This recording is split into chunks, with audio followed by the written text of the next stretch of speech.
won't stop till killer cops are in cell blocks. Can't stop. The following newly released video portrays an incident of assault and violence at the hands of police. Viewer discretion is advised. I suggest you back the fuck up. No.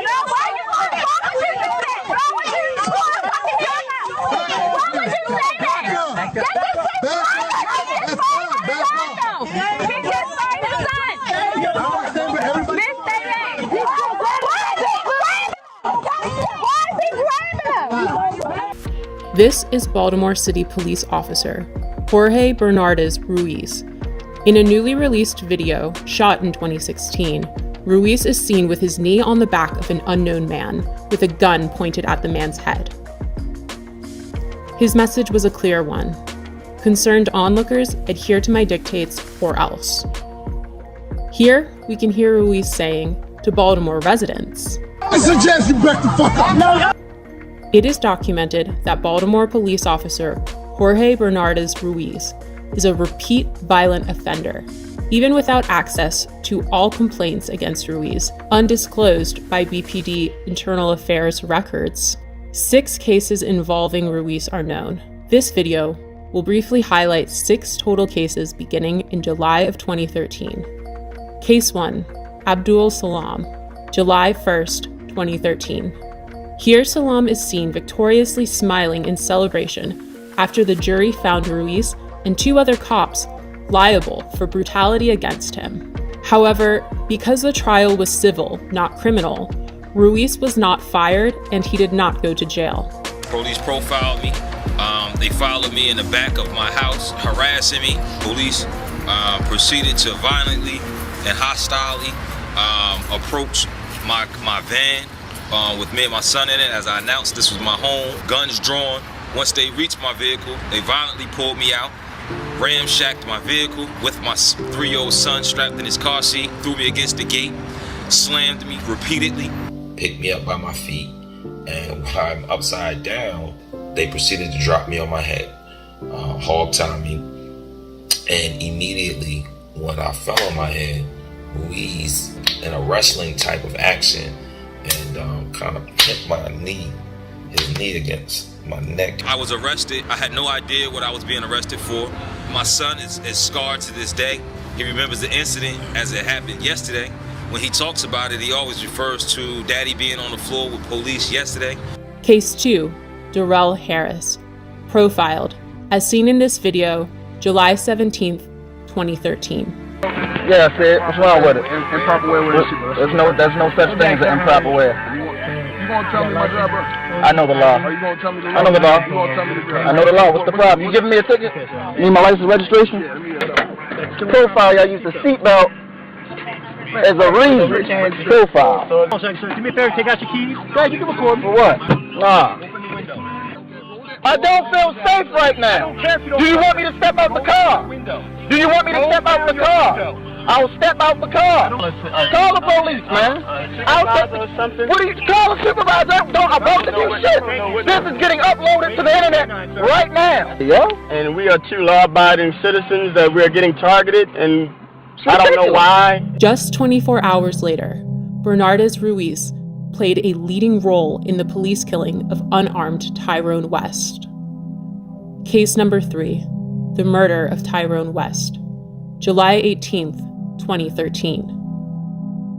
My brother Tyrone West was brutally murdered on July the 18th, 2013. In both of these cases, when you look at the pleadings and the harsh language of these officers that have been quoted to me by reliable witnesses, the N-word. And Killer Ruiz and Killer Chapman and the rest of those 11 to 15 killers, including David Lewis, took something from my family that they could never give us again. And that was my brother Tyrone West, one unarmed man who was brutally murdered, beat to death in broad daylight.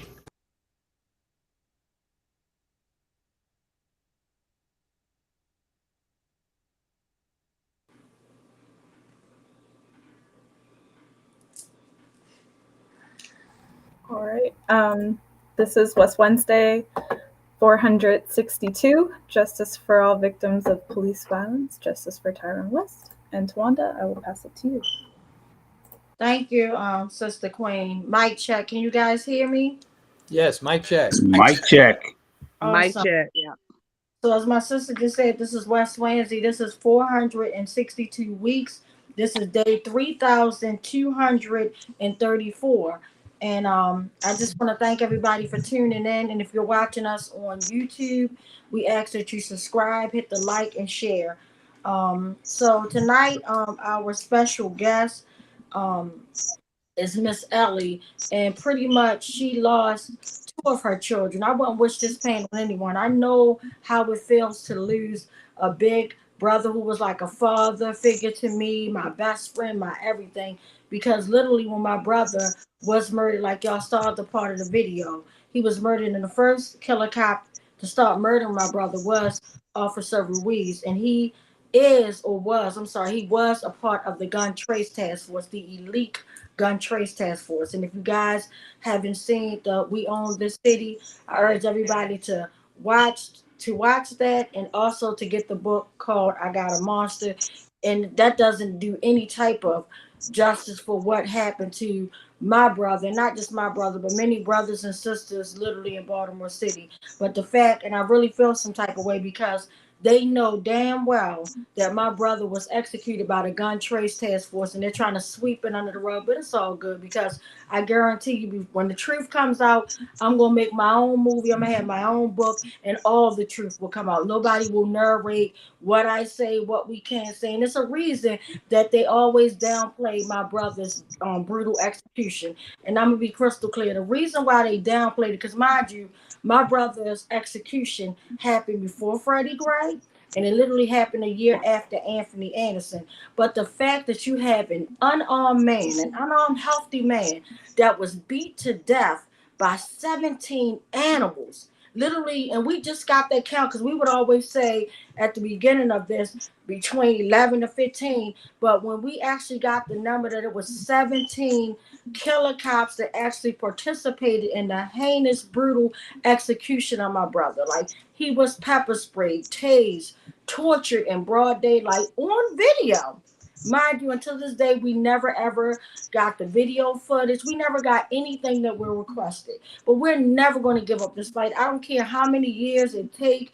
I'm going to be here for the long haul. And God forbid if they do something to me, I have other people in my family that will fill my shoes. But it's just really sad and disgusting that to know that Ruiz, that was a part of that elite Gun Trace Task Force, right, started pulling my brother out by his dreadlocks, calling him the N-word, like doing all type of horrible things, pepper spraying him, tasing him, to the point they started murdering my brother first, and then they called a fake Signal 13, which allowed other men and women from Baltimore City Police Departments, from different agencies all over, to come participate in one brutal execution of an unarmed man. And my thing is, even though I'm saying my brother was unarmed, because he was, but I fight for all the victims, even the armed ones. Let's be crystal clear, because at the end of the day, if they can bring these killers, and if you don't know what I'm talking about, I urge you, look up the horrible execution of 10 people in Top Supermarket, in a grocery store, Black people. You know, it was just horrible. And the saddest part is literally when he went to go, the murderer, I don't even want to say his name, because he don't deserve that type of play, because he's still living. I'm not going to give him that type of airplay to even say that animal's name. But the fact that they brought him, walked him to accountability with not a scratch, not nothing, literally just walked him to accountability, like it's okay to go and stalk in church. Like, this wasn't something that just randomly happened. He executed his plan to the core. He knew what he wanted to do. He stalked these people for weeks. Let's be clear, for weeks. Okay, and then literally he started executing. Then when he went in the aisle where there was a Caucasian fella, he said, "Oh my God, I'm sorry." Like, you could say, "Excuse me, I'm sorry." So you knew what you were doing. It wasn't a mental. This was pure a racist attack at the fullest extent of, like, he needs to be prosecuted to the fullest extent of the law. But this was racism to the max, This was nothing but a hate crime, just like those poor babies in that school. You're talking about 19 babies murdered and 2 teachers, literally. And then you want to talk about, let's talk about the police department that handled that. Those idiots had the nerve to go in there first. It took them a whole entire hour. They left a killer in there murdering babies. They set them babies up to be murdered. You're going to go in there as a cop, as a grown-up, to tell a child, as soon as you see the shooter, just yell help and we'll come. You know that, like, you wouldn't have told your baby. But the crazy part, they went in there. They act like they couldn't. They were scared to go. Now, they always talking about their fear of their life. But get this. They literally didn't want to go back there to get their brains blown out. So they used babies and people trying to figure things out. It took them a whole goddamn hour. But meanwhile, they went inside of the school. They went inside of Robb Elementary School to get their babies out. But meanwhile, they left all those other brown babies to be executed. And that's why I always say Black and brown folks are the main ones, even though police brutality affects literally all races. But I'm going to be crystal clear and call a spade a spade. It affects Black, African American, and affects brown people all the way around the board. And I'm sorry, and it's just sad. But guess what? After they try to kill our race off, they're gonna come for everybody. Like, it's not gonna stop. So until we get accountability, right, it's gonna keep on going on over and over again. And then, as you recall, a week before last, I had my sister Kia on. And this is a family, this is a club that we never signed up for. No one says, you know what, I want my loved one executed. I wish I can go back to 2013 when my life was normal. And what I say normal was, regardless of what was going on, what bill I might have been struggling with, or whatever I was going through, my family was still here. My big brother was still here. We were doing great. He was working. He was engaged with his babies. Now they took a father away. They literally took a father away from his babies. He never got a chance to meet his grandbabies. I never got a chance to make old jokes about him. They took everything, literally everything from my family. They don't know, when you murder somebody, you kill a whole entire damn family. We saw that, and we know that, like, dying of a bad heart is real. Like, literally, one of my uncles, who you guys will see on the video that we show at the end, and he was at the beginning too, my Uncle Clifton Anderson, he died from a bad heart, literally fighting for accountability for his brother. He wound up getting a stomach ulcer in his stomach that pretty much John Hopkins screwed him over and executed my uncle, because pretty much you don't operate on a man 3 times and you leave stuff in it and turn cancerous. A healthy man, you purposely did that. And that's why I say that when we fight this ugly fight, they know who the hell we are, and they target our whole damn family. And I know it may sound crazy or whatever, but I want you to write down the stuff that I'm telling you, because if you ever go through what any of these queens or any of these kings are fighting for, that's on here or that's been through, they ain't got to be a part of West Wednesday or be on here tonight. But as we go through this stuff around the world, we are targets. We have a target on our back. They know what car we drive. They know where we work at. They know where our babies work at. They target the whole entire goddamn family. And if they got some dirt on you, they're going to put it out. And if they don't have dirt, they're going to make stuff up. Okay? Let's be crystal clear. So I just said all that to say that, again, I'm going to bring my beautiful guest, our sister queen, Miss Ellie, on, and it's just sad, like, literally, she had to go through that. But as I was saying, my sister Kia, that her brother Benjamin was executed. We saw, and I saw, like, she sent me the video. Well, she didn't send me the video. I YouTube it. She told me how to go about getting it. And when I saw that video, I was so disgusted. I couldn't even call my sister back. I called her back like for a minute, but I had to actually get off the phone with her, and I was sobbing. That was disgusting. It was horrible. It was pretty. And then the way they manipulate the videos is disgusting. And we saw what happened to Timothy Fleming, another man that was going through a mental health crisis, right?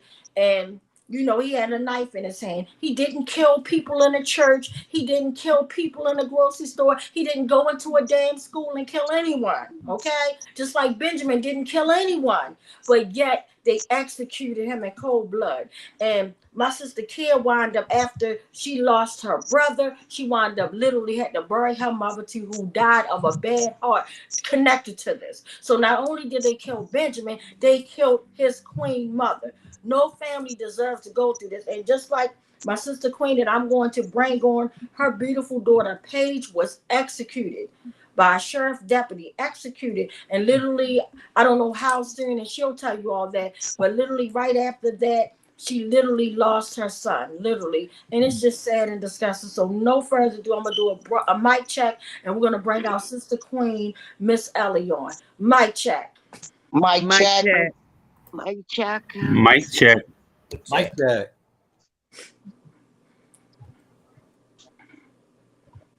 Mic check. Can you hear me?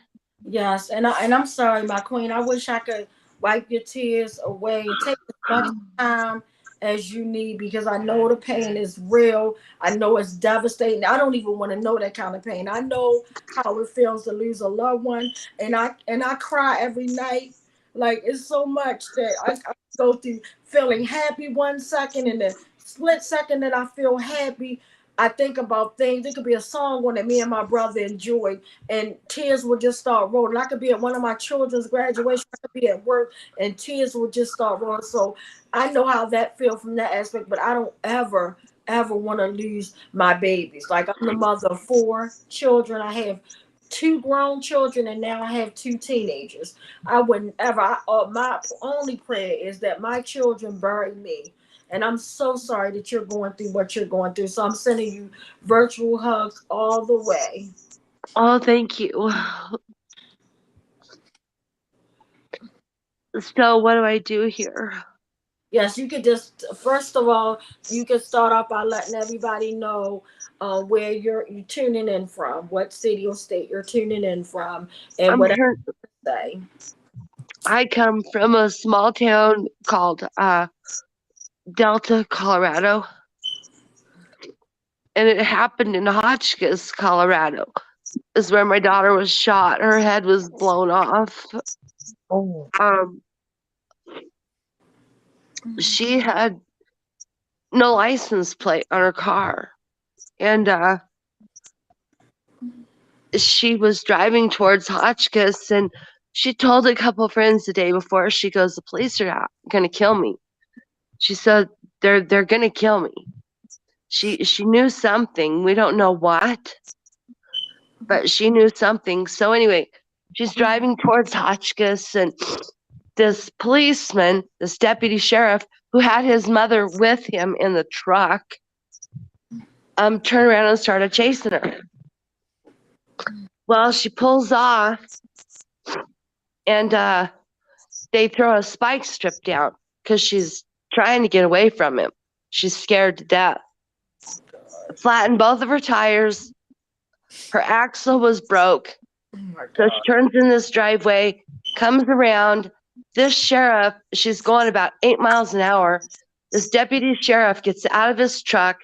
There's another truck parked on the other side of him, gives her plenty of room to get by. There's a sheriff at the end of the driveway, and he just fires, he empties a clip on her. And he ends up hitting her in the back of the neck twice, in the back of her head.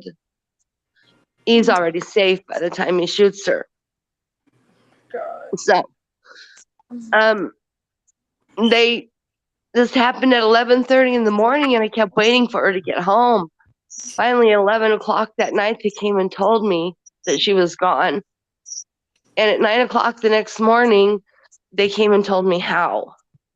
And my son he hears it. He goes to the door. He's flipping him off. He's like, you motherfuckers, excuse my language. And then we don't get the video for 3 months. And so then we get the video. They don't even check her pulse for 14 minutes. They're like, oh, Sarge, it's just, there's the video on YouTube called Paige Pierce, and it shows it. And you know, and they wanted it in her phone really bad, really bad. They wanted it in her phone. And they even put I got a lawyer right away. Right away, I got a lawyer. And the judge wouldn't let them in their phone, you know. And so we don't know why they shot her. We have no idea why they even chased her. You know, she was afraid of them. She told a couple friends beforehand that she knew something. This particular officer stalks women. Oh my God. He's had complaint after complaint, and he never got in trouble. All I know is that he shot her twice in the neck and once in the back of the head. And her car was going about 8 miles an hour. He steps out of his vehicle. So then he says, "Oh, Sarge, I couldn't help it. I couldn't help it." His mother is a ride-along. That's against procedure. He broke every procedure and rule in the book. He had his gun ready to shoot when he got out of his truck. And he said, "Oh, I thought," and he kept calling her he. And he said, "I thought she was going to run across the field, so what was he going to do? Shoot her in the back?" You know, she had no weapons. She had no drugs. I mean, I don't know what she did. I don't know what they were after her for. I just know that they killed her for no reason. And so they said, "Oh, we'll have this investigation cleared up in a couple of weeks." Well, I got a lawyer. Well, guess what? They didn't get it cleared up in a couple of weeks. It took 3 months for us to even get a little bit of the video. And I watched the video until 14 minutes. Somebody said, "Has anybody checked pulse on her?" No, we better check her pulse. Oh my God. I threw up. I literally threw up, and I couldn't watch any more of it. And that's what happened to my little girl. And she was real happy that morning, and she didn't have a title to her car because she had bought it from some people in Denver, and she lost it, and she couldn't seem to get the title back. And she was set up. I know it, because they were, I don't know how to explain it other than she got killed for no reason. I mean, her tires were turned to the right when she went by him. She's only going 8 miles an hour. He jumps out of his truck with his gun drawn. He's told to terminate before he even pulls in after her. The supervisor told him terminate. They throw and how is another cop up there with spike strips ready to throw in this small community on a 2-lane state highway that's really busy with no camcorder on, with no body cam on? You know, they had her set up ready to kill her. And that's exactly what it sounds like to me. Like, if I must interject, I just wanted to say it sounds like a complete setup. It sounds like to me, especially looking at the beautiful photo that you sent me, your daughter was gorgeous. It sounded like she might have had a stalk, especially since he was so used to, pushing up on women and whatnot. But it could have been where as though he might have, had advances towards her and things like that, and she wasn't wanting to be bothered, and she felt like he might have told her, "Well, I'm going to have you killed." She probably just didn't want to lay that burden, but she probably tried to figure out ways, because a lot of things we as females, we carry inside of us, and we don't tell anybody until we try to figure it out on our own, and by then it's too late. By then now she's getting set up. He don't want his dirt out or whatever, however, but it sounds like you said a big setup. The fact that it sounds like a big setup, and that the biggest fact, she was killed for no reason, because no traffic stop should result to an execution, period. They're not the judge or the executioner. No, and she's going 8 miles an hour, and he gets out of his truck with his gun drawn. ready to shoot. He emptied a clip on her car, and he didn't hit her until she was by him. I mean, I just don't. So then my son, their dad was not always there. So my son felt like he was her protector. And he was her, Michael, we're going to eat at 5. You go on back to your room. We'll eat at about 5:30. Her dad was never there. So my son felt like he was her protector and that he should take care of her. Well, after this happened, he felt so much pain. I mean, he couldn't get over it. And he ended up overdosing and dying. He was like, it was 2 weeks before his memorial, and he had 160. My kids both had huge memorials. I had him cremated, and I was sitting there 2 weeks before his memorial, and man, I hurt so bad. I hadn't hurt that bad, and I thought, oh my God, if you don't take some of this pain away, I'm going to shoot myself. I can't live with this pain. And all of a sudden, God said, this is the pain your son lives with 24/7. This is what he lived with 24/7. And he'd never done the drugs that he did. He smoked pot. He would do mushrooms. He was a hippie. And he started doing something that killed him because he could not stand the pain anymore. And his big thing was justice, He was like, I want this guy to go to prison. I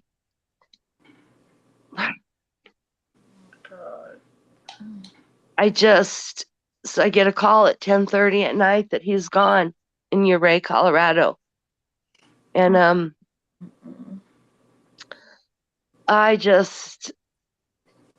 you can see the chase. It's under Paige Yvonne Schmidt.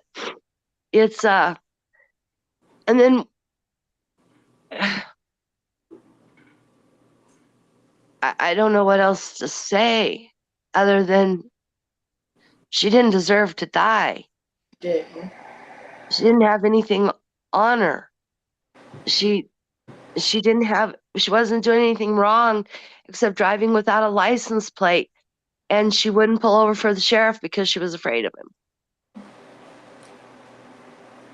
so sorry.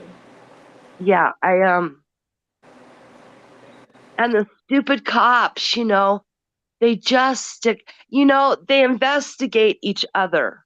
Montrose is part of the 7th Judicial District, okay? They investigated Delta, which were all part of it together. Come on. How can they investigate their own? That's what I want to change. It's like you can't have your fellow cops that you transport to, they're all friends. How can they investigate each other and come up to a reasonable conclusion? To justify, how can they investigate each other and come up with a right decision? If that had been anybody else, they would have been in prison. They would have went to jail immediately. A friend of mine saw some people pull into Walmart so fast that they almost hit 2 children. The mom had to pull the children. And my friend said if that lady would have shot those people in that car because they were going to hit the kids, she would have went to jail immediately. This cop needs to be in prison.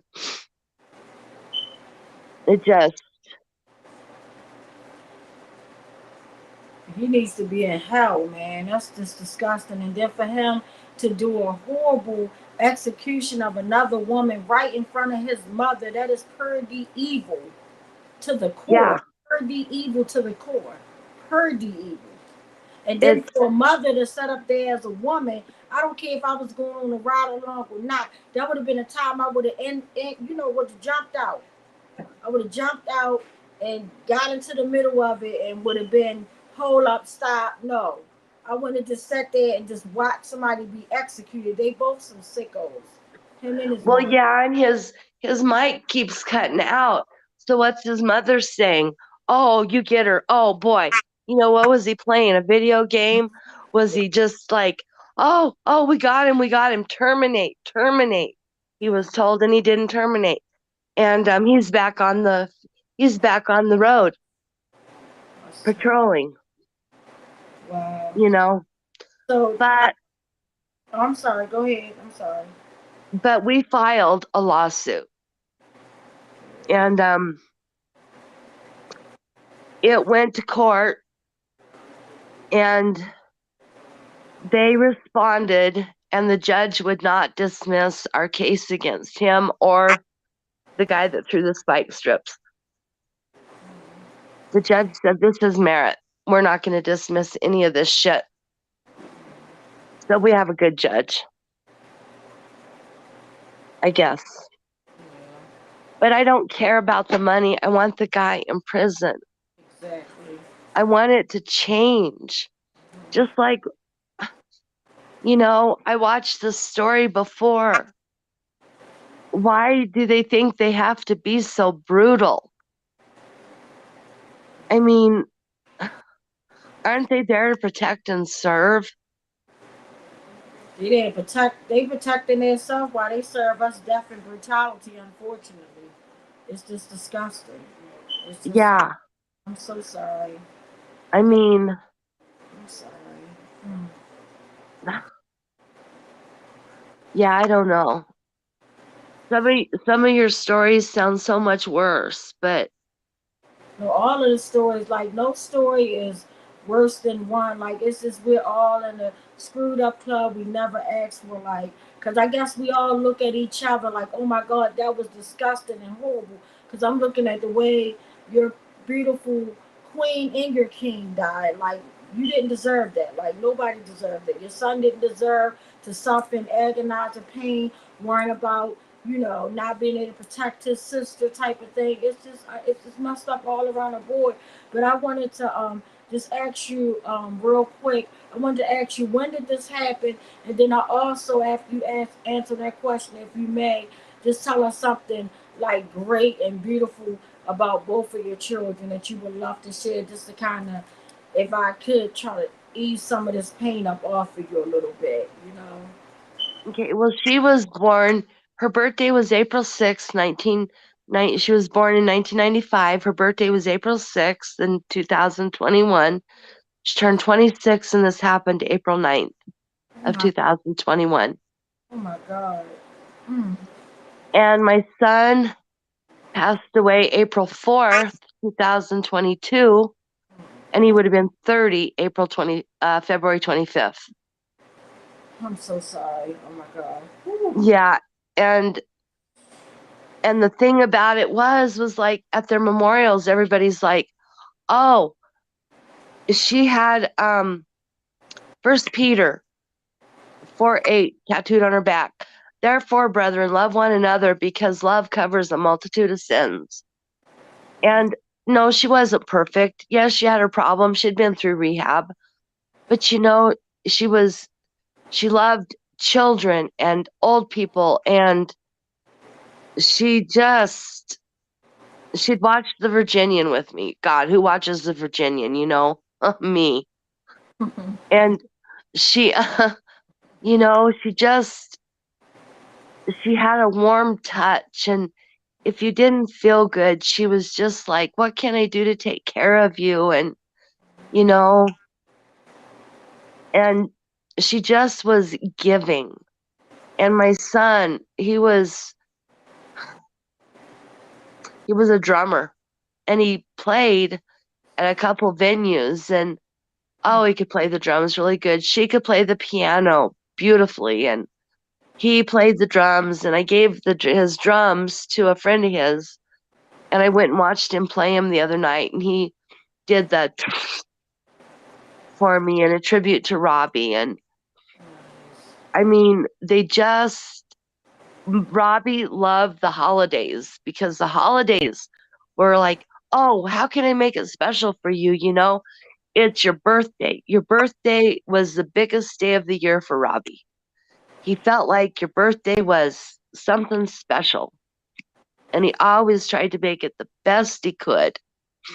And Paige was just, she was, she worked in a nursing home, okay? I'm sorry. She worked in a nursing home. So they had this old guy who was a cowboy and he had Alzheimer's, and the only person who could dress him every day was his wife. He would let nobody else dress him. And so they had no children. And so Paige, she decided, I'm going to get you to let me dress you. So she got his cowboy hat on. She took a broom and she started riding it like a horse. And she said, if we don't get you dressed, this horse is going to run away with me and I don't know what I'm going to do then. Do you know, he laughed and he would let Paige dress him. Nobody else could dress him, but Paige could. Aww. You know. Wow. And then when she quit the nursing home, she started crying because she's like, I get in trouble for not doing my side work, but Mama, who's going to put warm lotion on so-and-so's legs at night because she gets cold? And who's going to put that extra blanket on her legs? And, you know, who's going to dress him now? And she just, you know, it was about love. Wow, they sound like some loving. Oh my God, like that's just like, and I know all that love comes from you. And again, I'm sorry, I'm going to check in before I bring my sister Kia on so she could share some things with you. And then I also have my sister Nicole, who is on here. Nicole not only lost her father-in-law, but she knows what it feels like, the awful pain of losing her daughter. Her daughter was murdered 2 weeks, literally, after her father-in-law was killed, Anthony Anderson, by the police. Her daughter Aja literally gunned down. So they both have two stories to tell. But I want to check in with our brother Marcellus because I see we have a bunch of questions and comments online, and I would love to give you feedback and just let you know who's watching and tuning in type of thing. So we're gonna do a mic check. We're gonna go to our brother Marcellus or whoever is handling the questions online. Mic check. Mic check. So Hillary says mic check. Joseph says Tawanda Jones for mayor. Bill says here we are, West Wednesday, Baltimore spearhead of the fight against police terror. Carice says mic check. Angela says mic check. Marilyn Mosby, we want an answer. AC Britt says mic check. This is the most sketchy story I've ever heard. Sending Miss Ellie love. Thank you. Her daughter had to know something dirty about one of them. Mm-hmm. Oh no, I'm so sorry for Ellie. Hillary says another horrible story about police killing someone for absolutely no reason. My heart goes out to all of you. The painful impact of this on families is real. Can Ellie remind us what her daughter, AC Britt says, can Ellie remind us what her daughter's name is and tell us something beautiful that she remembers about her? And Bruce says, good evening. Sorry to be so late. Mic check. Mic check. Mic check. Mic check. Her name is Paige, and she was just very giving and loving. I mean, she would give her last 20 to somebody who didn't have food, for instance. We have a Justice for Paige. It's called Justice for Paige on Facebook. And the video is on there of the cop, what he did. And you read down through it, it's like everybody's like, I didn't have money for food. And she had $20 left to her name, and she gave that to me for food. She just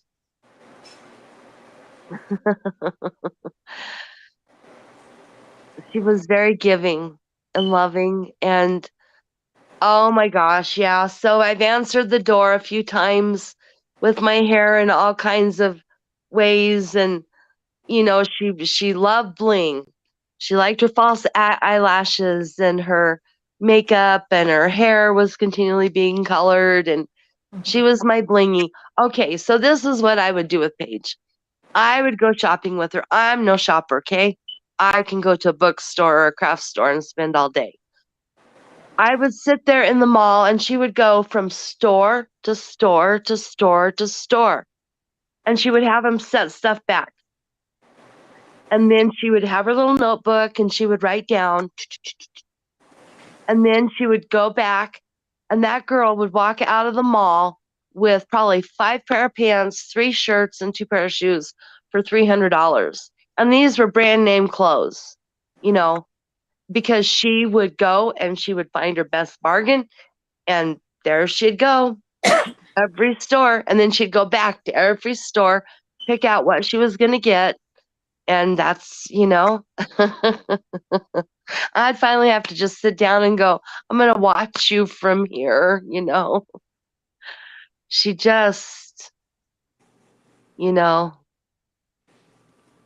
Wow, that's amazing. Yeah, she was just Paige.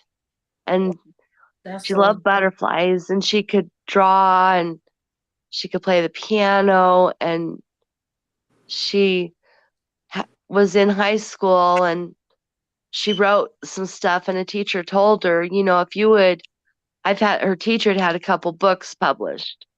And she said, Paige, if you will get a hold of the publisher, we can publish some of your writings, but you have to make the effort to get a hold of it. But she never did. And she was just Paige, you know. Wow. Such a beautiful soul, beautiful soul. And I seen that we had my sister Angela in Q. I don't see her anymore, but my sister Angela, who I was saying her brother Timothy Fleming was executed right in a home where his children reside, him and his children reside in, and the children are still living there a year later. So I'm quite sure she's going to add on to the conversation. But meanwhile, I'm going to start off by introducing you to my sister Kia. Kia, this is Miss Ellie. Kia, you the floor. Ellie. Hey, Kia. How you feeling? I'm okay. I woke up at 4. Do you guys wake up in the middle of the night and just start crying? Oh, all the time. That's my norm. That's my norm.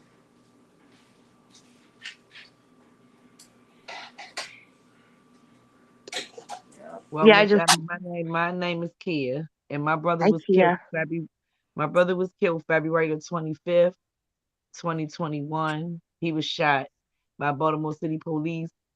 3 weeks later, my mom died from a broken heart. I guess I can just say he was a flagger, he was a father, he was a son, he was a brother, he was a friend. Yes. I think the most thing that really gets to me is that the way the police handle situations, like you said, they police the police. And I think that's unacceptable because we'll never get justice as long as they police each other. Right. Secondly, I have a problem just like you with inconsistencies. They told me that my brother shot somebody allegedly at the CVS on Pratt Street in East Baltimore in the Inner Harbor, downtown Inner Harbor. They showed us videotapes. We seen it. They were trying to make us see what we wasn't trying to see. My sister Nicole was with me. They were showing us all types of stuff that wasn't adding up to about nothing. When I asked them for the videotape from the CVS, because this is what allegedly caused the shooting and killing of my brother, they told me that they didn't have access to this videotape or whatever it was. I felt it kind of odd and weird because in any situation, stores have cameras. We have CT cameras down the harbor. So it's something that would have caught something that would have proven he done this thing. But it's nothing that's proven that he shot anyone at all whatsoever. But they're saying that he did.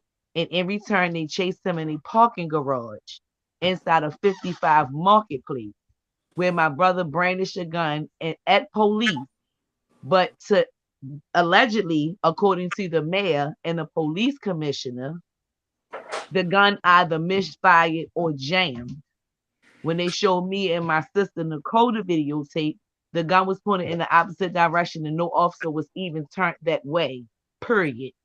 So we was trying to figure out unless the police officer was embedded in a wall. That's the only way my brother could have had a gun towards police at all. He knew he couldn't feed me anything because I was on him with questions because nothing wasn't making any sense. I told him I watched the first 48. I'm not a fool. I'm not a police, but I watched the first 48.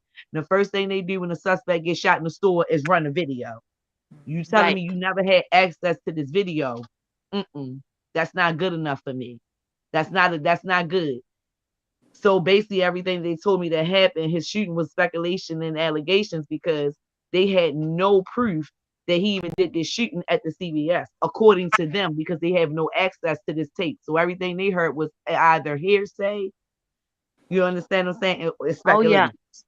So yes. I feel where you coming from when you say they do dirty things. They very much so do dirty things. They very much so. They try to change your mind, make you see stuff that you don't see, make you think you crazy and you off, but you see what you see. And as long as I know what I know, I'm not gonna let him get away with it. He had 3 children. So they took their father from them. Regardless of what they thought he was. At the time, my brother wasn't getting in any trouble at all whatsoever. So I will be praying for you, and please pray for me as well. Oh, I pray for everybody I've met because it's like you say, it's a club that we don't want to be a part of. Never wanted to be a part of this club. And I pray for everybody. I have a prayer list, and I just pray and I pray. And I pray that these guys all come to justice in prison. They need to be behind bars. It need to be some type of accountability held with these officers. They feel as though if they pay people, they don't have to give a show to accountability for officers, and that's not true. That's not true at all. It's not true at all. Most people want money. Some people don't care about money. Most people want justice. And until we receive the justice, it's going to keep going on and on and on. They think they are untouchable because they have been thought and have been allowed to do so. Right. It's like I've told people, I would go homeless barefoot if I could have my kids back, or I would go homeless barefoot if they would put this asshole in prison. I don't care about the damn money. I want this guy to pay. I want his kids not to be able to see him. Isn't that awful of me? Oh, no, it's not awful. No, it's not. No. Because I believe in karma. What you do to other people, you need it done back to you. Sorry. Right.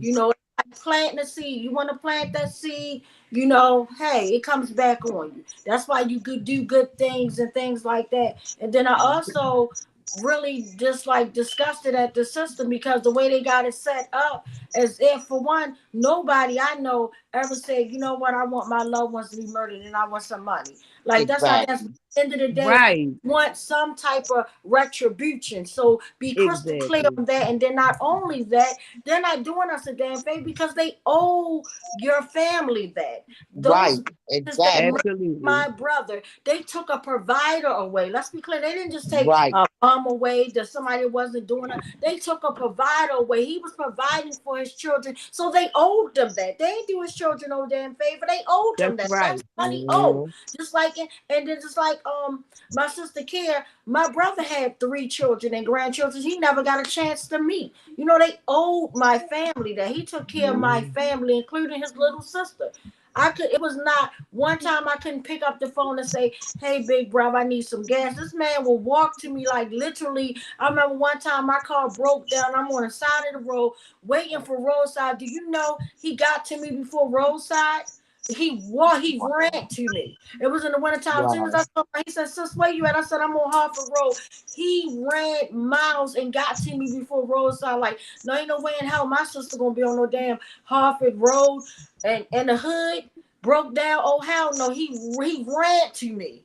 Literally ran to me. And then after he came, 2 hours later, roadside came. You Right. know, so it's just sad, but don't feel like because you're opening up a civil case that's wrong.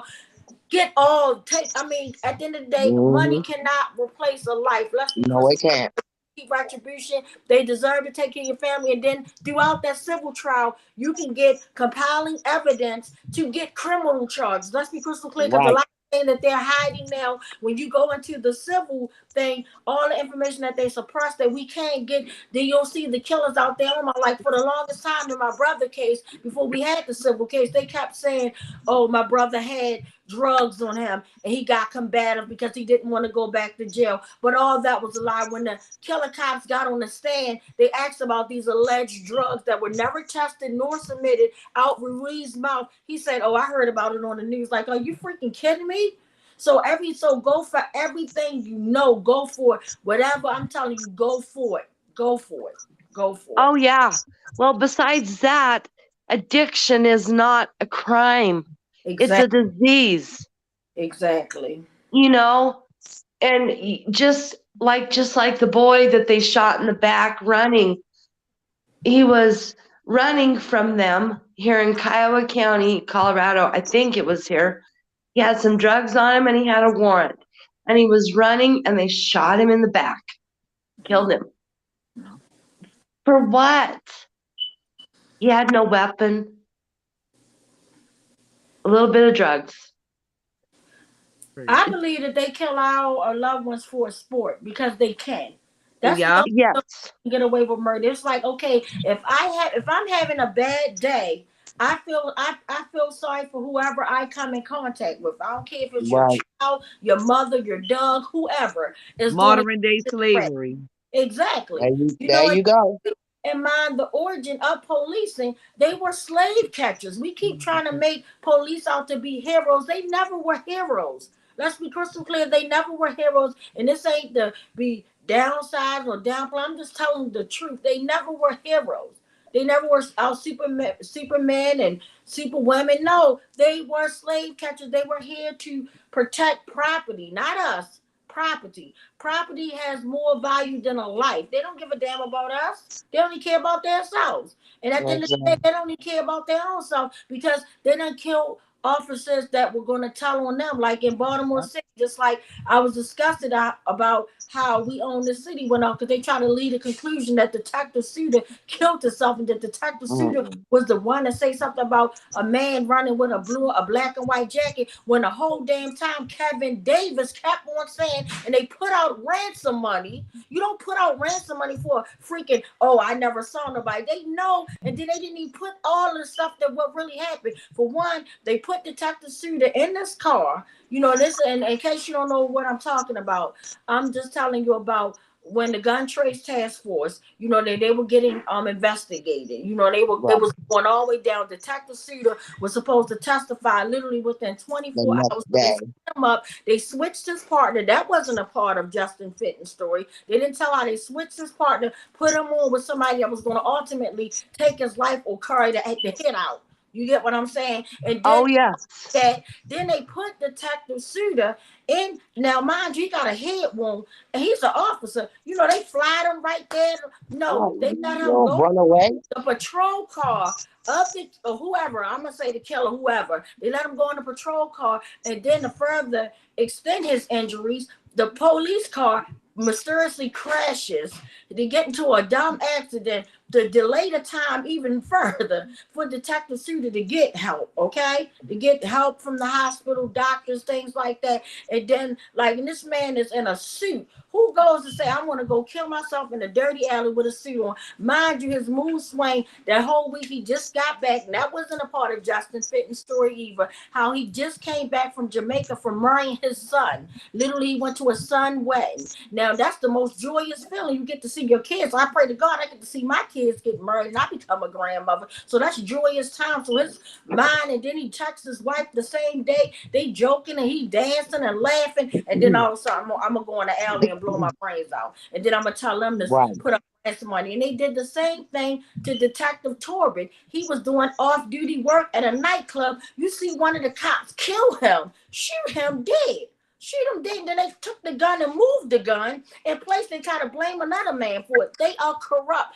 But my whole point of this is to say that a cook is a cook and a damn killer is a killer. And they are freaking killers. They are designed to, their job was to basically watch slaves, catch them, and by all means, they can kill them, whatever they want to do, brutalize them. That was their job, and it still is. It still is. So are you saying that they killed a couple of cops that were going to do the right thing? They did. They was going to do the right thing. This officer was going to go and testify on this crooked cop that was actually stealing money, robbing, planting guns, that was a part of the same district that killed my brother. Let's be crystal clear. He worked hand in hand with Ruiz, another killer from that was planting guns and planting drugs, but he was going to testify against them, and he mysteriously gets killed. And they say, oh, that he killed himself. Like, that's wrong. They think we stupid. Oh, that's wrong. They were just trying, they wanted to get rid of somebody that was going to testify against them. And see, and that's the other thing is why are they, see, that's another thing I want to change is it's like, okay, so like I have a detective friend who is going to go to trial for us if he has to. He's retiring. But he's like, he's not the water cooler type, He's like, this was wrong, Ellie. And he's talked to my lawyer. And luckily, hopefully he gets to Florida before they get him. But, it's like, so what, so I'm working at a job and I don't do my job right, I'm going to get fired. Right? Well, these cops are such cowards that the good ones protect the bad ones. Come on, really? And that makes them bad. And that's my thing. A good cop is not going to watch somebody bad do something and not say something. You know what I mean? No. It's no way now. That's just like I'm a teacher. If I see my co-teacher smacking up a child, I'm a child abuser just like her. I'm going to say something. I might even smack her up. We might smack each other up, but I'm not going to watch nobody do bad and be like, oh, it's this teacher blue wall of silence. No, that makes you bad. If you sit there and you watch somebody get murdered, that makes you bad. The blood is on your hand as well. It's extended blood all the way through the core. All the way through the core, so. It's true. I mean, there's so many things. Did you also know that it is against the law that a sheriff cannot give you a traffic ticket? Say that again. I'm sorry. Say that again. A sheriff cannot give you a traffic ticket. I just found this out. Constitutionally, a sheriff cannot give you a traffic ticket unless you're driving a corporate vehicle or you are a company. I just found this out last week. I didn't know that. Yep. That's why my lawyer says so. If we don't win in district court, we're headed straight to state anyway because of our constitutional rights. Where every one of them was broken. Yeah, that's it. But at the end of the day, these jokers, they make up rules. It doesn't matter about what we find or discover. Unfortunately, they're going to keep, the thing is with these politicians and all the police and all these corrupted forensic doctors, they're all in the bed together until they get out the bed together. It's not like it's just the dirty police officers, because guess what? If it was just dirty police officers, I would quit my full-time teaching job and I would shut them down by my goddamn self. But it's more than them. You got to worry about the crooked cop, the crooked lawyers, the crooked judge, the crooked, everybody's in bed together, and it's disgusting. It's horrible. It's sickening. It's disgusting. So, and my sister Angela said for some reason she was on it, but it keeps dropping her on and off. So I don't know what's going on. So just for time's sake, I want to get to Nicole, because Nicole, you haven't had a chance to address our queen, and then if Angela's on, I want her to say some words to her if she don't mind saying something. Then I want to check back in without questions or comments, because I know, I respect you guys' time and things of that nature. And then I want to go to our sad list. It's just like, and I'm definitely got to bring you back on, my queen, because it's not going to stop. You're welcome to come to West Wednesday every week if you have the time. You do this every week? Every week, yes. I've been doing this now. We've been doing this now for 462 weeks. Sometimes we be on the street with it or whatever, and then most of the times we're online. But we used to genuinely, organically be on the streets before COVID. Literally, I'm talking about when the rain, it'd be raining on our heads. It could be 10 people, 2 people, just me, whatever, 1,000 people, 2,000 people. I'm there like I'm never. I know that's right. I'm like I never gave up on this. See, they thought, and if they did not know what we've been going through as of what we, seeing us doing this, if they don't know by now that I'm never going to stop something wrong with them and their mother, I'm just going to let you know that.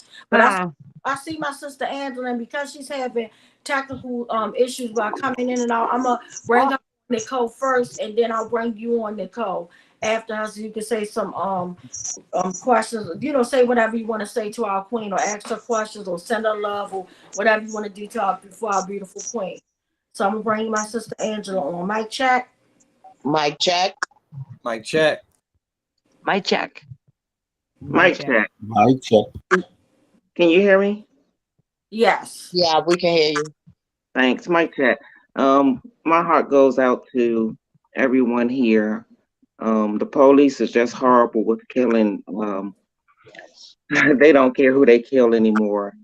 Women, children, it don't matter to them.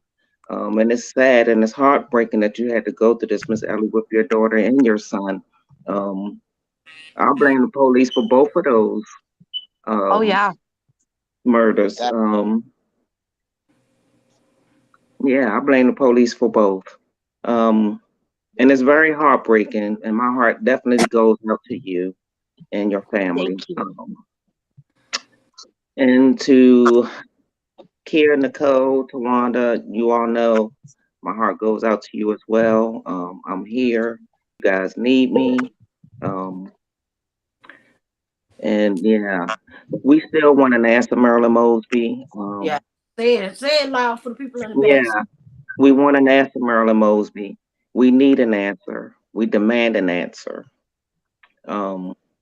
It's beyond ridiculous that, the families are going through what we're going through with no answer.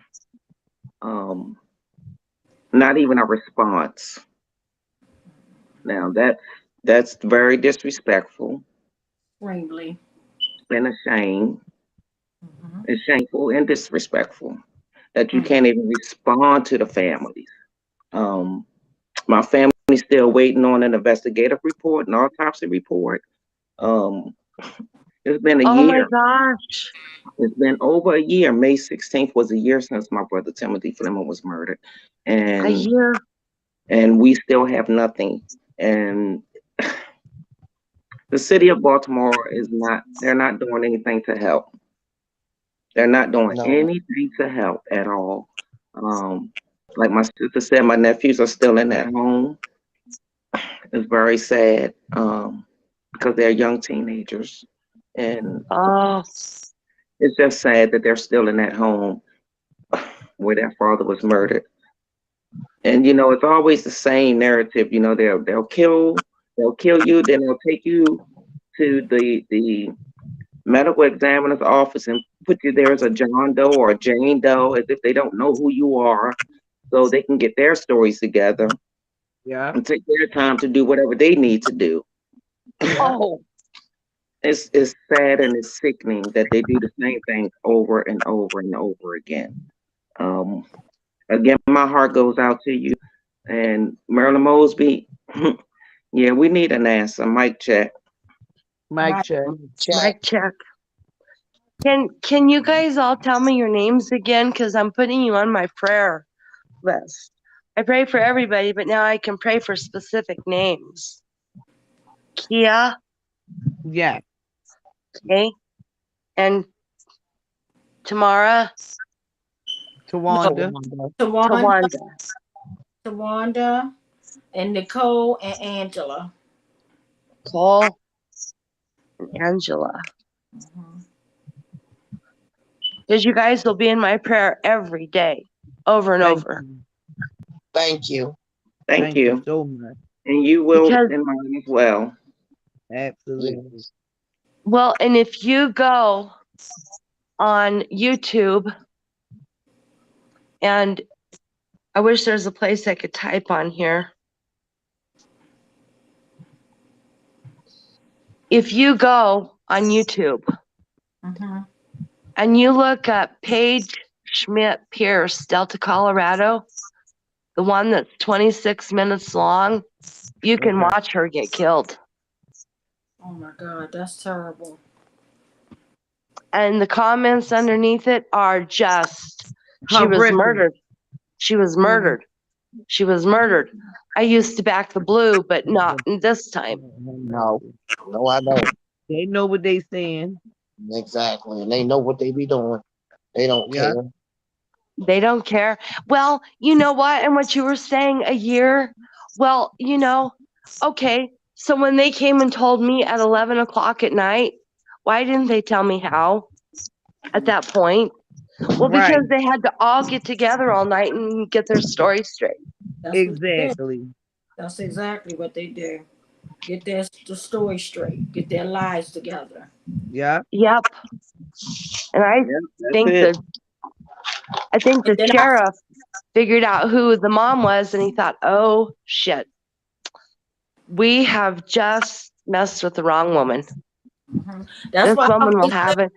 with my This woman will brother- have an attorney before we can sit blink."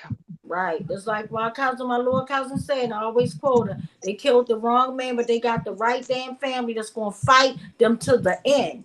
Yeah. They killed the wrong man, they got the right sister, the right family, the right mothers. They got That's all of right. them to fight them to the end. And Gotta I keep your foot in that net. and I wanted to What let is y'all your know. And What is your daughter's last name? What? What's your daughter's last name? It's she was married. It's Paige Paige Schmidt, SCHMIDT, Pierce, PIERCE, Delta, CO. Her car was a white Honda. Yep, that's it. And it's 26 minutes long. Yeah. Kia, send that to me. Kia, please send that Yeah. to me. Yeah, that's send it to me disgusting. too, Kia. I'm sorry. I'm sorry you're going through that. But I wanted to say real quick, and I'm going to bring Nicole in, and we're going to go back to the questions. We got a lot of questions and comments. But I wanted to let you guys know that when they don't get interrogated, they get an interview. And they literally get to bring their attorneys down there, and they get 3 times to be interviewed. And the third one, after their attorneys correct them, like using the right words, take this out, don't say that type of thing. The third interview is the one that they tape and they put up as their Bible. That's it right there. But for them to actually go down to a station, walking with an attorney, and they get an interview. It's not an interrogation. With us, it'd have been an interrogation for hours. And why did you do this? We know it's none of that. It's just they'll give their verbal statement that can't be recorded or anything, and then they'll do it. They'll retell it again, but the next time it's with what the lawyer tell them what not to say, and then the third one is actually grass, stone, brick after they done cleared up all their mess, and it's disgusting. But that's what really happens, and I didn't know that until I went through this process of my brother getting executed. So, but Nicole, the floor is all yours, Queen. And so you can go for it. So before we check in real quick on the questions. Me or Go. Queen? Yeah. Oh, I have an autistic guy. It's one of them that lives with me. So I'm just getting his dinner. He eats at 5, so I'm getting his ice out for getting his dinner. Okay. He's like, let's get his ice here. Hey, you guys. He's been real good. There. Hey, Nicole. Hey, sis. Hey, Queen. Unfortunately, we back on here again, 462 weeks. for the murder and execution of Tyrone West. And I'm also here representing my father-in-law, Anthony Anderson, and my daughter, Ajay Harrod. Also on here to talk about my sister, too, Kia Shaw, and her brother, Benjamin Tyson. I mean, this is just ridiculous that you basically have to go to school because the list is so long with our people getting brutally murdered by these disgusting police officers. I mean, I remember back in the day when Officer Friendly came to schools and, you know, talked to the kids, you felt safe and everything. But the way I feel now, I'd rather take my chances with the criminals. At least I know what their intents are. I know that they're going to hurt or harm me in some kind of way. The police, you never know. No. I mean, I've got a Justice for Paige sticker on my car, and they leave me alone. I mean, they pretty much leave me alone. But I had a friend warn me, be really careful, Ellie, because like you were saying, Tawanda.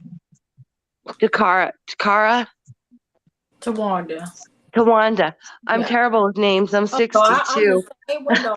Trust me. Ever since my brother got murdered, I cannot remember nobody's name, and that's why I say don't judge my heart. Please don't. Yes, I'm right there with you. But you have to be careful what they're going to do to you. Yeah. I had a friend tell me, be really careful, Ellie, because you don't know what they're going to set you up for. Yeah. Right. Because they're not going to want to lose. Well, they are. They're going to lose because my strength's coming back, and it's been 4 months since I lost Robbie, but I'm telling you, I'll fight till the day I die. It's all I have left.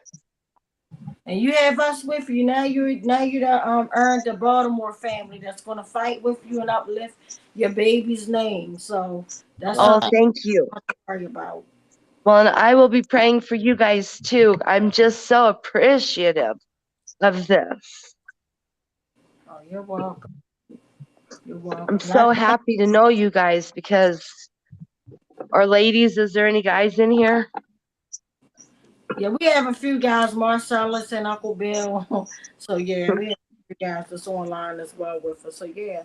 But Nicole, could you quickly I don't mean to rush you because I know there's no time frame or time what happened to our loved one, but I'm looking as we're approaching 8 o'clock, and I know we have a long sad list that we have to read, and then we have lots of questions and things of that nature. But could you let Miss Ellie know what happened to your daughter as well as your father-in-law, and then we'll go to the questions and comments. Mic check. Okay. Mic check. Mic check. Mic check. Mic check.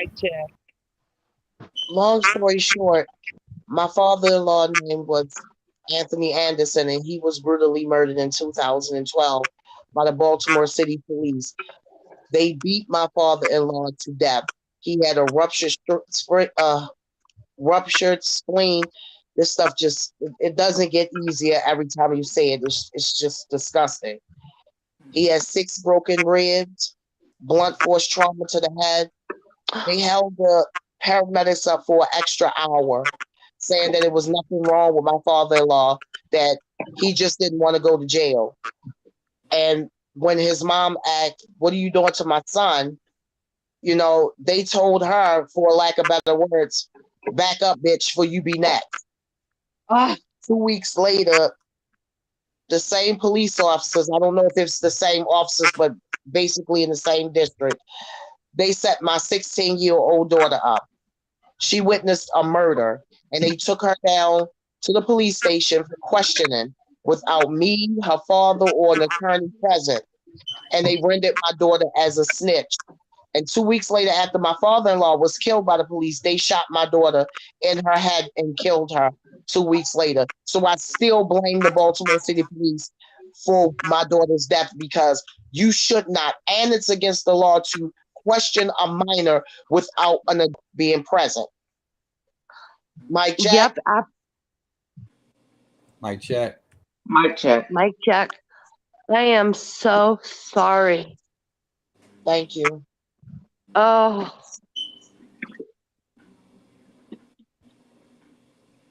How dare they? Just how dare they? Oh, it pisses me off. I'm sorry.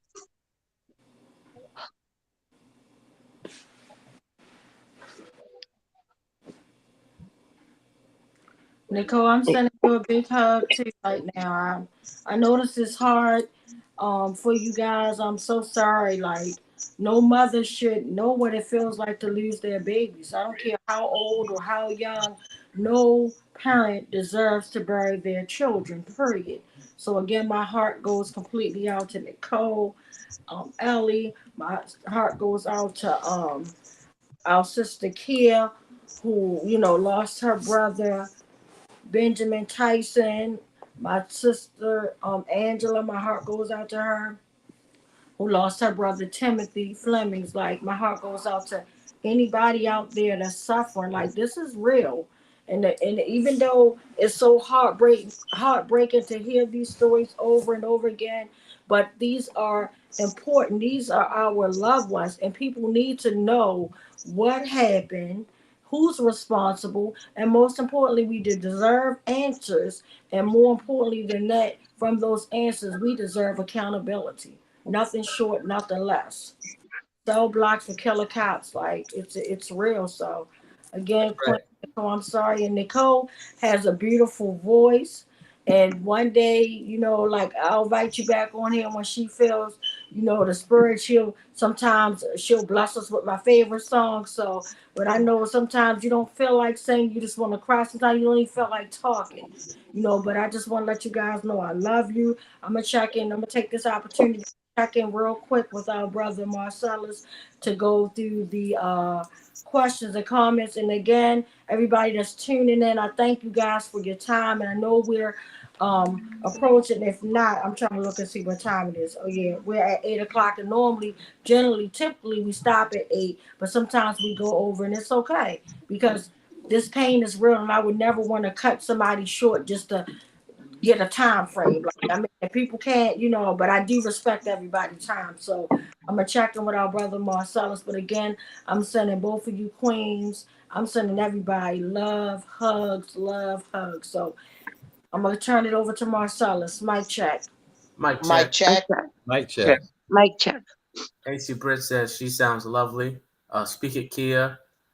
Bill says yes, Ellie. The killer cops definitely belong behind bars, but 97% of them are never prosecuted. The system protects killer cops because they do the system's dirty work, trying to terrorize the working class and particularly people of color into submission, just like their forebears, the slave catchers, did. However, we will definitely defeat this system one day, just like earlier generations defeated and abolished slavery. Quick Nick says hi. AC Britt says shame on Mosby, shame on this city. Bill says Angela, yes, not answering and not completing reports and autopsies is disrespectful and even worse. AC Britt says that's awful that it's on YouTube like that, though. Definitely be careful. We'll send you love and strength. So now Miss Ellie knows we believe her, and it's because so many members can relate to her plight. Sending strength and love to all of you ladies. Justice for Tyrone West, Anthony Anderson, Timothy Fleming, Benjamin Tyson, Paige Schmidt-Pierce. Daniel says, these delays in bringing evidence to the light of day and stalling tactics are tantamount to admissions of guilt. They cannot be any more obvious. Mic check. Mic check. Mic check. Mic check. Mic check. Well, I just want to mic check. What were the names of the victims that you just? Okay, so I got a couple of them. Justice for Tyrone West, Anthony Anderson, I got him. Anthony Anderson. That's Nicole's father-in-law. Okay. Timothy Fleming. That's Angela's brother. Benjamin Tyson. That's Kia's brother. Paige Schmidt-Pierce. And Ajay Harad. And Ajay Harad. And And justice for your son, Robbie, and what was his last name? Schmidt. Okay, same. Okay, Yeah. cool. I Well, will be praying for each and every one of you. I will learn how to do these mic checks. I'll have my computer fixed next week. I'll have my guys fed a little bit early. And I just will pray for each and every one of you. I thank you for your prayers so much. And we are going to win. amen. That's true. And Miss Ellie, you have my phone number. Anytime you want to call me and check on me or just talk, I'm here for you, Queen. And right now, this is the portion where we go into the sad homicide list. And unfortunately, it's not just a Baltimore thing. Unfortunately, somewhere around the world in different cities and different parts, there's these homicide lists of community violence or unsolved, as they want us to make it seem like everything is community violence, but these unsolved violent attacks on our loved ones. You know, it's just sad and disgusting. And at the end of the day, most of these crimes, and that bothers me the most, nobody's even getting caught. Nobody's getting held accountable. It seems as though we're living in a real life purge. You know, I know most of this stuff is real, and I feel like if anybody out there killing each other, we need to stop. Like, we don't need them. We don't need to kill each other because guess what? They hate us enough. They're doing it. You know, we don't do their job for them. You know, let's unify. You know, it's just sad. Or even if you can't even unify, let's not bring this type of trauma and pain to a loving family. Nobody deserves to be brutally murdered. I don't care what the beef may be. Nobody deserves that type of pain or trauma. So I'm gonna bring our brother Brian on. He's gonna read our sad Baltimore City's homicide list that's constantly growing, and sometimes it's not even updated. Sometimes you may hear names, it's only what they report they want us to see. So this list that he's reading may not be all of the victims' names for this week, but guess what? It's a start. We're trying to humanize, which we know that the victims were humans, but we want to let people know just that if you pray, say a prayer for these families. If you don't pray, that's fine as well. Keep these families in thought. Like, we need answers, and we need to be, everybody needs to be safe in our city. Like, nobody deserves to have the worry of, oh my God, am I going to go outside and get hit by a straight bullet? You know, am I going to be a victim of a carjack or whatever? Like, whatever. It's just, it's out of control, and it really needs to stop. So let's take 1 minute, guys, for both of the listeners tonight to just kind of be quiet and stand in solidarity with all of the victims, because a victim is a victim, regardless if they're on the community violence list or the police brutality list, because at the end of the day, they intertwine. It is connected. Let's not let the system divide and conquer us and say, oh, homelessness, police brutality, street violence, all of it's connected. And I call it the highway of hell. It doesn't matter what street you take to get to the highway. You know, where at some point in time you're going to get to that road that you don't want to face, that you don't want to go down. You know, so I just say right now, let's just take 1 minute out of respect just to show these families that we really care and that we're standing here in solidarity and saying we're so sorry. You know, we deeply humble ourselves, you know, for what you're going through. And I pray that you guys get the right counseling or whatever you need. Whatever you need, I pray that you get it. So, and nothing's wrong with seeking counseling, because I don't know, Miss Ellie, if you got any counseling, but it works, because I had to go to the Roberta house after my brother was murdered. I didn't want to do counseling, but I knew that something needed to be done because I didn't know how to deal with my new life. And that's exactly what it is, because when our loved ones is murdered, we die with them. A big part of us died with from a hole in our heart that no one can mend, that no one can fix, no prayer, nothing. That hole will forever be there. But at the end of the day, you learn new strategies on how to live and still appreciate life. Because at the end of the day, when we wake up above ground level, we're still pretty much living, and it is a blessing, you know, and it's our duty to fight for our loved ones while we have the strength, because we're doing something that they would do for us. So let's just take 1 minute, guys. I know I said a lot, but let's just take 1 minute starting now. Mic check.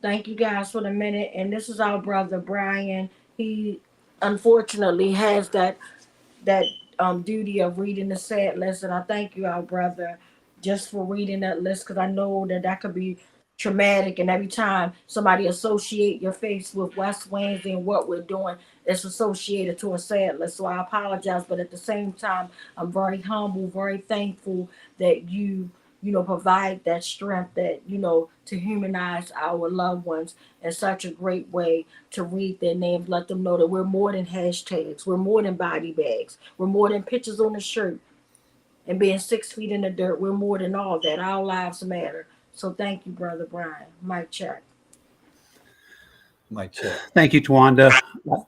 I and I'm honored to be here and be with you and all the work that you've done for so many people, and to humanize so much of this terrible terrible pain that people go through, and to give people a chance to be there, and to be there for their loved ones. And so, and I'm honored to be able to, in some small way, be there for these people and their loved ones. So since the last time we met for West Wednesday, the following people have died by homicide here in Baltimore. And if you would just echo their names back for me, I would appreciate that. Sami Ibn Queen, age 59. Sami Ibn Queen, Ibn Queen. 59. Galen Hyman III, 41. Galen Hyman the third, 41. Derek Toomer, 52. Derek Toomer, 52. Theodore Brown, 31. Theodore Brown. Theodore. Neil Mack, 17. Neil Mack, 17. 17. Daywarn Walker, 23. Daywan Walker, Dale Warren Walker, 23. 23. 23. Michael Ross, 31. Michael Ross, 31. 31. 31. Sonia Steingel, 47. Sonia Steindl, 47. 47. Thank you. Thank you, Brother Brian. Thank you. And definitely praying for those families. It's so sad. And now our Uncle Bill, and I'm sorry that we always put this upon you, because you normally be the main one, every week, even though sometimes you pass the list. But I, just like the fact that, you always, but you also come up in the conversation as well before you read the sad list. So thank you for taking the opportunity to read the sad list. And it's just sad because every week, Miss Ellie, we read numerous names that occurred within a week or two. Every week. It has never been a week that we have gotten on here and Uncle Bill says, you know what, Tawana, there's no list. Never. It's just sad and disgusting. It really is. My check. 1 week. Yeah. Yes, exactly a week. Tonight we're upholding the names of people around the United States killed by police between May the 23rd and May the 30th, and they stole 21 lives. Oh my God. The first was a man, 35 years old, in Billings, Montana, killed by police on May the 23rd. Curtis Yellowtail. Curtis Yellowtail. In Arizona City, Arizona, also on May 23rd, 30 years old, killed by police, Arturo Rivera. Arturo Rivera. Again on May 23rd in Guyman, Oklahoma, 53 years old, killed by police, Randall Haynes. Randall Haynes. On the next day in Jersey City, New Jersey, this is May 24th. The man has not yet been identified. Ashe.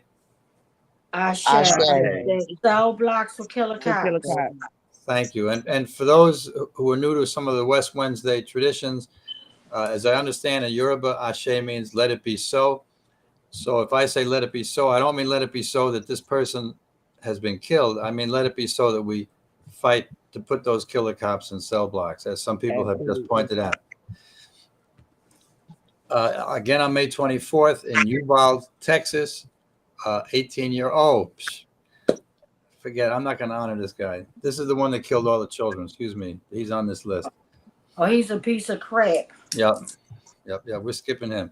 And that's the first time, excuse me, but to interrupt, but that's the first time I ever said a victim of police brutality is a piece of crap. That'll be nobody that I ever fight for. I hope he burn in hell.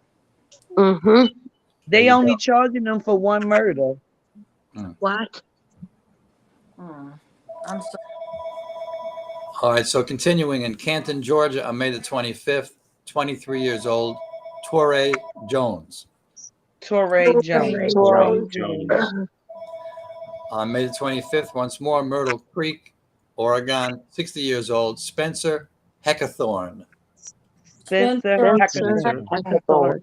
Heckenthorn. Heckathorn. May the 25th, once more in Jasper, Florida. In this case, it was a man not yet identified, Ashe. Ashe. All victims, Ashe. May 25th, Wichita, Kansas, 39 years old, killed by police, Gregorio Banuelos. Gregorio Banuelos. May the 26th in Austin, Texas, not yet identified. It was a man, Ashe. Ashe. Killer cops and cell blocks. Ashe. May 26th in Nevada County, California, 33 years old, Ariella Crawford. Ariella Crawford. And I'll just mention this was a woman. The victims of police killing, as we know, are not exclusively men. May the 26th in Redding, California, a man that's not yet identified, Ashe. Ashe. Cell blocks for killer cops. May 20. Thank you. May 26th in Cook County, Texas, 58 years old, killed by police, Larry Wolfenbarger. Larry Wolfenbarger. Wolfenbarger. May the 26th in Austin, Texas, 48 years old, killed by police, Robert Hammett. Robert Hammett. May the 27th in Saline County, Kansas, 42 years old, killed by police, Dustin Vance. May 27th in Pomona, California, 39 years old, killed by police, Miguel Rodriguez. Rodriguez. May 29th in Phoenix, Arizona, a man not yet identified, Ashe. Ashe. Cell blocks for killer cops. That's right. May the 29th in Sedalia, Missouri, 22 years old, a woman killed by police, Mason Moore. Mason Moore. May the 29th in King, North Carolina, 19 years old, not yet identified, and we don't know the gender, Ashe. Cell blocks for killer cops. That's right. Billings, Montana, May the 30th, a man not yet identified, Ashe. Cell blocks for killer cops. And the last person whose name we're upholding this evening, May the 30th in Cape Coral, Florida, 31 years old, Joseph, I'm not sure how to pronounce his last name. I think it's Becker Muss. Joseph Becker Muss. And I just want to point out that 21 lives in the course of 1 week, unfortunately, is typical. It's about 3 a day. It becomes about 1,100 a year. And that was true all through the Obama years, the orange-haired president after that, and under Biden as well, it's unfortunately it's a fairly constant number of police murders. Mic check. Mic check. Mic check. Mic check. Mic check. So again, I want to thank each and every last one of you guys. I want to give a big shout out to our sister Queen Rachel, who made this possible, because our brother Benjamin is not here this week with us. So Rachel took the task voluntarily, as she always do when Ben have other obligations or something comes up on the end where he can't do it. It's always done. So I just want to thank Rachel so much for broadcasting this tonight. I want to thank each and every last person for tuning in to Facebook, YouTube, Twitter, or Twitch, or any of the social media platforms that you guys are watching this on. I want to give a big shout out, a big hug, a virtual hug to Miss Ellie, and letting you know you are the real hero. If you can live through that type of pain that you are enduring, and I'm so sorry that you're enduring this type of pain, you are our hero. So we're going to keep on praying, and you're more than welcome each and every week to come back to West Wednesday when we're online. Sometimes we're out in the streets, and we'll be back out in the streets soon. I have a couple events. I'll keep you guys posted. I also want to thank my sister Kia. Thank you so much for coming in. I know I asked you last minute because I wanted you to meet our sister tonight, and you always respond to the call. So thank you, my queen. I want to thank our sister Nicole. Thank you, my queen, for always tuning in and being a part. I want to give a big special shout out to my sister Angela, even though she's going through a lot of stuff, and last month just was her commemoration, because I don't call it an anniversary of when your loved one was murdered. Anniversary to me means a celebration. Commemoration is something where you're just kind of sorry, but you're still uplifting your loved one, but she's still dealing with what she's going through with her brother Timothy Fleming, but yet she always show up. She literally showed up last week when we were outside in the streets driving 4 hours here to Baltimore. Every time I call our queen, I only got to call her, she'll just show up. And she don't even just show up in this city. Literally, when she connect to any of our loved ones that we never asked to sign up in this club that we're in, if she can make a wave there, she will be there. Her and her black truck will be there. So I'm definitely sending love to everyone, and just letting you guys know that if you're watching this and you don't think for 1 second that you could be a part of this nightmare, something's wrong with you. I remember before this atrocity happened to me and my family, I never thought I was nobody better than anyone. But when I would hear this type of stuff on the news or whatever, my heart would go out. But the pain hits differently when it's your loved one, when you're the one forced to live a life of pain and agony of just knowing that your loved one was murdered by people that's supposed to serve and protect. And that's why I always say I feel sorry for the few good men and women that do wear the blue, that take their job serious, that's doing it for an income, that really want to make a difference. I feel sorry for you guys. I really do. I really do. My heart goes out to you. But again, if you are a good cop, if you are a good officer, and I ain't gonna say cop, because to me a cop is, I'll break it down, criminals on payroll serving, and they not serving us. They not serving us. Let's be crystal clear. That's what cops are to me. Criminals on payroll serving us definitely. Not serving us, like no type of accountability. They're not protecting us. They're not doing anything. But if you are a good police officer does not stand by and watch somebody get brutalized. It definitely tells, whatever you call it, ratting or breaking a cold blue wall of silence. Guess what? You need to break that cold blue wall of silence, because guess what? When they do bad and you see it and you don't say anything, you are a part of those screaming nightmares that we live in every day.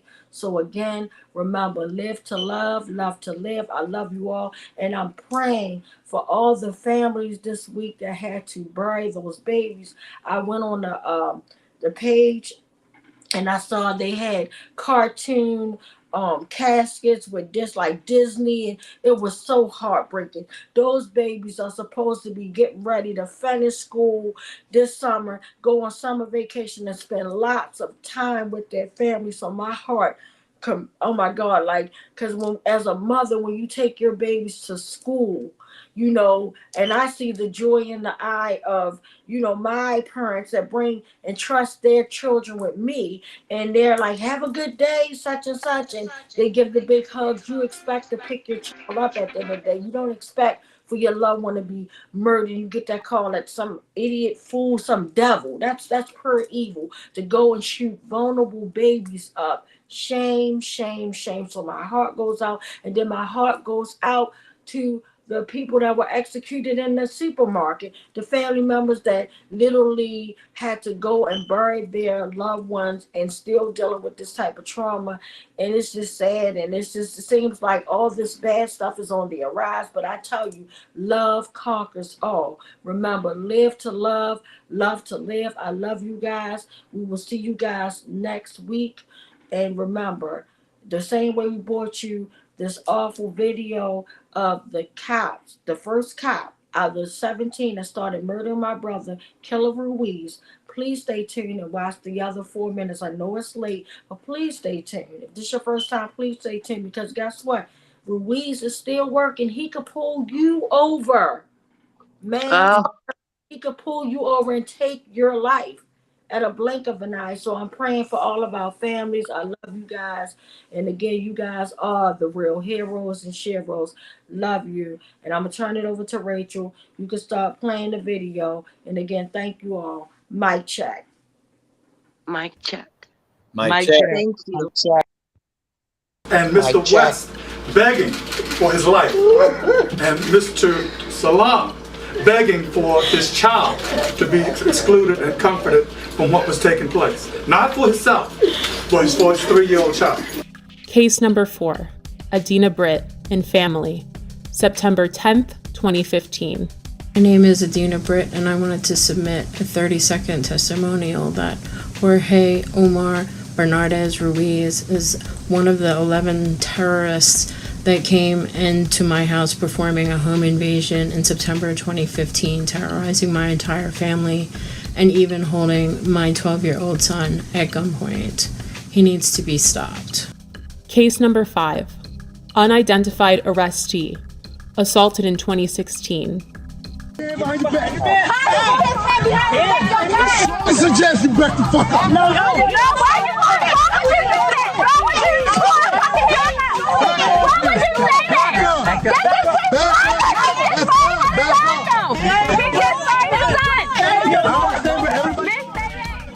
Again, this video did not surface until the summer of 2020.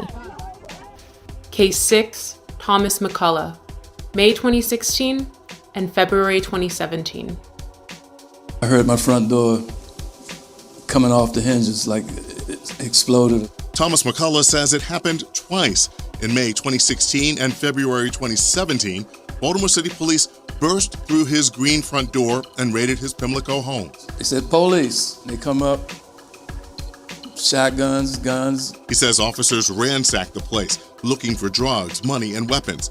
He took pictures of the damage he says they left behind. Tell us where the drugs are, the scales, the guns, and the large amounts of money. Nothing was found. Now he's suing police, claiming officers, including a former member of the Gun Trace Task Force, frightened him, his wife, and father-in-law when the officers conducted what his suit calls an illegal search of his home. The owner of the house tells 11 News after the second raid, he had to replace the front door. McCullough and his attorney say they want Baltimore police held accountable. There is a colossal breach of trust. And McCullough tells us following both raids, no one was arrested or charged. This all begs the question, when will Baltimore City State's Attorney Marilyn Mosby see the prosecution of Bernardez Ruiz as warranted? They were the stopping officers in these so-called jump-out cars, unmarked and so forth, that stopped both the West vehicle and the Salam vehicle without probable cause. And these officers are the ones that also were joined by others, but they are the ones who initiated the stops, pulled both men out of the vehicles, and commenced the vicious activity that was thrust upon them. And the Officer Ruiz that started this attack is still working and working with promotions. He is now sergeant. But the fact that this repeat of violent offender had a history leading up to my brother. There was Darrell Harris, there was James Green, Joseph Green, Abdul Salam, and my sister Dina and her family. No one family deserves to be brutally murdered or brutalized by this repeat violent offender Ruiz. It is time we take action. The time is now. Baltimore police officer Jorge Bernardes Ruiz is a repeat violent offender.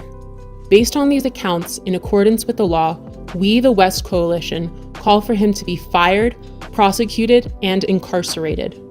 We're more than hashtags and body bags. We're more than being 6 feet in the dirt and pictures and buttons on t-shirts. Our lives matter. For the safety of our city, the prevention of further harm, and the justice for these families, we see no other option.